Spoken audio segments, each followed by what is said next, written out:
How's it going, ladies and gentlemen? It's Ranger Flame. Welcome back to a brand new Dr. Stone review. Today, guys, I'm going to be talking about episode 5. And yes, as I'm recording this is on the Thursday. Friday is always a brand new episode. So, yeah, we're a little bit late on it, but let's dive right into it. So one thing going into this episode that a lot of people, especially anime onlys, including myself, was, will we ever get like kind of Senku's past or kind of his motive or his drive when he got out of the stone and experienced the stone world for himself? Because like when Dr. Stone all started, we got Taiju's point of view, and Taiju's an awesome character, don't get me wrong, but definitely the story is focused on Senku, the guy that will bring civilization back to life, because the only info that we got from Senku as Taiju got out of the stone and experienced the stone world after, of course, this strange light happened on Earth and eventually 3,000 years went by, was Senku got out of this rock 6 months earlier than Taiju. You know, we saw him build a house for himself,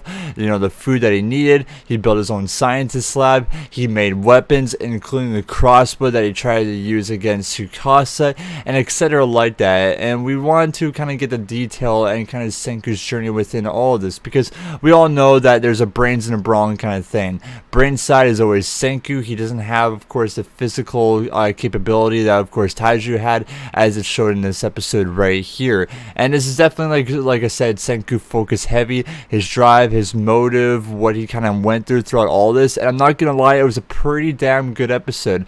And I felt like this is what Senku's great character development has to be, because even though that we got a lot of, I guess, Taiju development throughout Dr. Stone right here, I'm glad that it's a little bit turning the table of, hey, Taiju, you kind of had your spot, let's let Senku take over here for a little bit. So Senku, of course, the guy that out of every possibility, he counted the whole entire time he turned into stone to get to the number he was at before, which is kind of insane when you look at it, man. If you're turning to stone for over 3,000 years and you're just counting the whole entire time of how much time is actually going by, and of course Senku gets the estimate that it's over 3,000 years since, of course, Earth was like this, and now he's part of it right here. But he comes out of the stone and he says that he's the first ever in Japan, and he basically looks at it just because the monkeys point aside when the monkeys are looking at him and they're terrified because they've never seen a human before. So that kind of clarifies to Senku that he was actually the first person to awaken in Japan. And I just say that just because there's over, like I said, like 7 billion people. Like, I'm talking about IRL, but like if you look at this like anime as well, you kind of say that there's like 7-8 billion people all around the world. I don't think that he's the only one, so that's why I say just in Japan, just because of the monkey's point of view when they look at Senku. But now Senku's motive has to kick in right now. He has to know how to actually survive within this world and bring civilization back to life, which it's a really good history lesson for us anime onlys to actually see what humans actually had to go through throughout the Stone Age to what we are right now in our current generation in 2019, and some stuff that we actually take for granted as well that Senku does within this episode. Like, it goes like to clothing, to shelter, to fire, and etc. like that. And I want to bring fire up as a good example, because fire back in the day was so difficult to make, and nowadays you can just go and buy a lighter out of your local gas station, or if you're making food for your family on the barbecue, it's literally just one simple nod and you'll get a flame. And we see within this episode that Senku is just trying to make fire and warm himself up. And that's even another point of view, is that if you go to your house, your apartment, whatever you live in now current days, the heat that you have, you'll just be good and you'll have your warmth and etc. like that. And with Senku within this episode, you know, with trying to get flame back in the day, it's either you just get 2 stones, you clean it together and you'll maybe get flint, or you'll just have to get a piece of wood and a stick, just turn the stick as fast as you can on the wood and hopefully that you'll get wood. But it's such a difficult task because number 1, you'll have to have the patience, and 2, that you'll have the strength, as we see it within this episode that Senku does, of course, doesn't have the strength, right? He's not a Taiju, he's not a Tsukasa, he's just a brains kind of dude. So it wears him off so easily that just a simple thing within life, man, trying to provide yourself with heat, you know, trying to get a fire, that it was so difficult in the past that he couldn't do. It's also a big knowledge thing as well, is that, of course, how is he going to make tools such as like spears or a crossbow or even a knife to even try to hunt, because even though like food was another source of him trying to survive within this world as well, because you think to yourself when you kind of get into the stone world thing is, number one,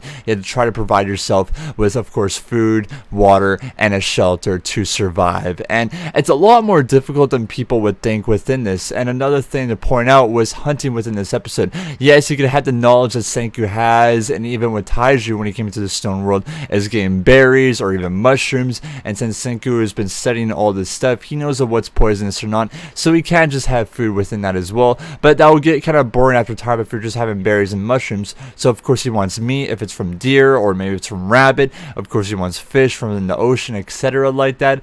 That of course he doesn't have the capability of just outrunning a deer. Like there's no way that Senku will outrun a deer and just hit it with a spear. He has to come up with a plan and with a trap. And I kind of like this, because even hunters nowadays, you have to be patient when you're hunting, man. You can't just see a deer and just charge at up and thinking you're gonna kill it. No, you have to outsmart the deer. You have to overthink it. What are you gonna do to have that deer within your grasp right here? So since Senku can't really charge at it or do anything, he thinks, hey, I'll just set up a trap and just lure the deer over here to me, and he conquers that. We see him just building a simple trap, which it's kind of like a little foot trap when you think about it. You think when you're making a trap, etc. like that, it would just be for rabbits or anything. He uses it for the deer and successfully catches it, and he's happy about it just from these little kind of funny clips that we see him actually eating meat, which that's another source of capability in his hands, that he's of course now made a fire. He's now of course built traps and etc. so he could actually have meat and different kinds of food within of course the stone world. Another thing that's really cool that I saw within this episode is making like utilities such as like knives and spears, and even making the crossbow for the very first time. Like I said, within our generation right now, if you want to go and like buy a crossbow, just go to your weapons arsenal, you know, knives and etc. like that. You could find that basically all over the place. But Senku, I really love his kind of drive within this, is finding like the right stone and the right hard material to actually make knives and spears and etc. like that, because you can't just do it from stone because it will break really easy. So you have to find this other material that will actually work towards him. And it's cool, even building an axe within this episode as well, making the wood to provide himself with a shelter, which I give Senku big props right here of making actually a great treehouse within this episode. Like just the designing and the planning that he has throughout it, there's no way I would actually do that. If I ever brought to the stone world, there's no way that I would be able to make a house like that, or I guess a tree house, whatever you want to call it. Even the clothes as well, he provides himself with clothing as the shoes that we see him today, you know, his M equals squared kind of clothing. Another source of revenue that he's had as well. And I guess the thing as well that's funny about this episode was when he interacted himself with the monkeys, they were saying, hey, this guy's a total idiot. Like, what is this human being in general? And I like it that Senku proves the monkeys wrong, that you have this small individual that these animals have never seen before, thinks that he's a total idiot, to becoming someone so intelligent that he wants, of course, to bring civilization back to life, and possibly even the smartest, I guess, living person, or I guess living being within this world, of course, of planet Earth right there. But I really like it that, of course, that we got Senku's point of view within the stone world of this anime, because I was a little bit scared that maybe they would turn away from it, that the only thing that we knew about Senku was that he was up 6 months before Taiju, and of course using it, etc. like that. So for them to kind of go back on it, I think that was a really great motive for, of course, Dr. Stone, and I think the writers did a good job on it. I guess another thing to talk about within this episode as well is kind of the neck thing of, did Tsukasa actually kill Senku within, I guess, this episode or within this anime? It's not, man. Like, we even see this point of view right here, that this whole entire time that Senku was cracking his neck. Like, you know, maybe you have a hobby, like maybe you have a friend that just cracks his knuckles all the time, or like just does something weird and you're like, oh, okay, he does this time to time, it's understandable. With Taiju in this episode, he's been friends with Senku since childhood, right? He's been with them all the time, and usually when you're with a friend, you'll notice something that they do time and time again. But with Taiju looking at Senku, he never saw Senku kind of have like a crack neck kind of thing. Taiju knew that Senku has done something like to give, I guess, Taiju and Yuzu a hint that he could actually be revived throughout all this. And what it is he actually has some of his stone in the back of his neck, that if they use this serum on the back of his neck right here, it will kind of reconnect kind of his bone structure so that he'll basically turn back alive. So this whole entire time when he was cracking his neck, he was just adjusting it, so eventually if he does get hit in the neck from Tsukasa right there, he'll just use a serum that he has a stone in the back of his neck to kind of reattach it, and he'll be brought back to life. So this whole entire time he was planning on Tsukasa to hit him right in the neck so that of course Taiju and Yuzu could bring him back on here, which it's like I said before, it's a shonen series, right? We're only on episode 5. It's confirmed for 24 episodes within this season, and there's still a lot more because the manga is over 100 plus right now. That's technically 3 seasons when you look at it. Knew that as of course an anime only, that Senku was not dead. Like, there's no way that he would be. Like, maybe at the end of the series when there's maybe a big plot twist, but if it's at the start of this anime, there's no way, man. This guy is literally the key of bringing civilization back to life. He even has a serum already